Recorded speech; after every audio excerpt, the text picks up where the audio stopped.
Hello, இன்னைக்கு நம்ம இந்த பனி ரேபிட் எப்படி செய்கிறதுன்னு பார்க்க போகிறோம். இது கிட்டத்தட்ட 7 inches tall from the head to toe. இது ஒரு ஸ்பீடி டியூட்டோரியல். வெறுமனே பேட்டர்ன் மட்டும் எனக்கு வேணும் அப்படின்றவங்களுக்காண்டி செய்யப்பட்ட வீடியோ. இதோட டீட்டெயில்டு வீடியோ அடுத்து அப்லோட் பண்ணுறேன். சரி, இப்போ இந்த வீடியோவில் இந்த பனி எப்படி செய்கிறதுன்னு பார்க்கலாம்.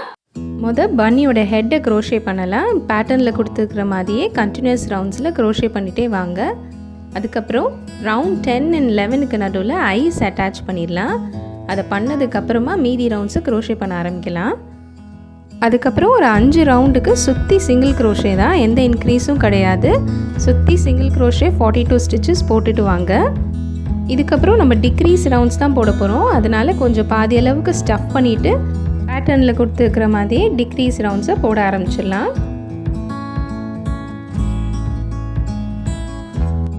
அவ்வளோதான், ஹெட்டை க்ரோஷே பண்ணி முடிச்சிட்டோம். இனிமேல் மீதி இருக்கிற நூலை வெட்டி விட்டுட்டு அதை ஊசியில் கோர்த்துக்கோங்க. அந்த நூலை வச்சு அவுட்டர் லூப்லலாம் உள்ளே தச்சு அந்த ஹோலை க்ளோஸ் பண்ணிடலாம். அதுக்கப்புறம் காது செய்கிறதுக்கு இதுதான் பேட்டர்ன். இதே மாதிரி 2 காது செஞ்சுக்கோங்க. இந்த காதை கீழே மடித்து தான் நம்ம தைக்க போகிறோம்.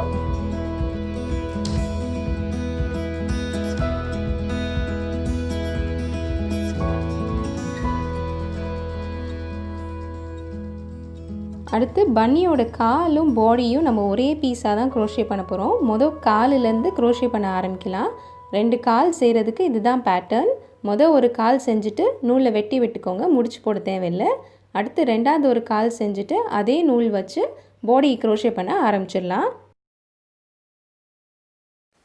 இப்போ ஜாயினிங் ரவுண்டு எப்படி போட்டிருக்கோன்னா, செயின் 3 போட்டுட்டு இந்த காலில் 12 சிங்கிள் க்ரோஷே, திரும்பி இங்கே செயின் 3 போட்டுட்டு இந்த காலில் 12 சிங்கிள் க்ரோஷே. இதுதான் ஜாயினிங் ரவுண்டு. அடுத்து பேட்டர்னில் கொடுத்துருக்குற மாதிரியே பாடியை க்ரோஷே பண்ணிகிட்டே வாங்க. ஒரு 13 ரவுண்ட்ஸ் போட்டதுக்கப்புறமா கொஞ்சம் ஸ்டஃப் பண்ணிவிட்டு மீதி உள்ள ரவுண்ட்ஸ் போடுவோம்.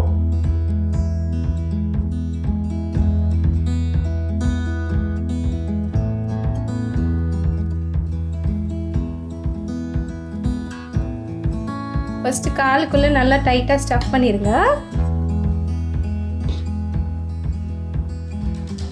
அண்ட் எப்பயும் போல் கொஞ்சம் கொஞ்சமாக பஞ்சு எடுத்து ஸ்டஃப் பண்ணுங்கள். மொத்தமாக வச்சோம்னா கால் அந்த ஒன்று போல் ஷேப் இருக்காது.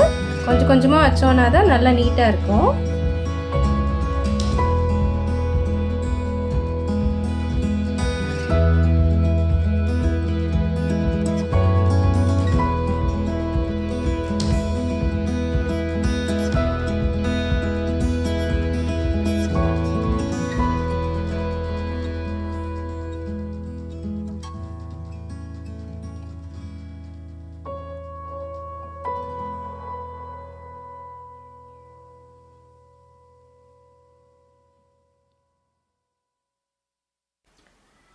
அவ்வளோதான், நம்ம பாடி ஃபுல்லாக போட்டு முடிச்சிட்டோம். இனிமேல் கேப் இருக்கிற இடத்துலலாம் ஸ்டஃப் பண்ணிவிட்டு இந்த நூலை கொஞ்சம் நீளமாக லென்த் விட்டுட்டு கட் பண்ணிக்கோங்க.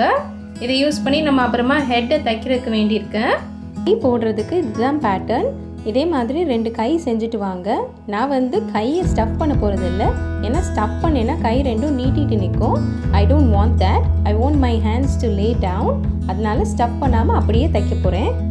So that's it. எல்லா பீசஸும் நம்மளுக்கு கிடச்சிருச்சு. இனிமேல் தைக்க ஆரம்பிச்சிடலாம்.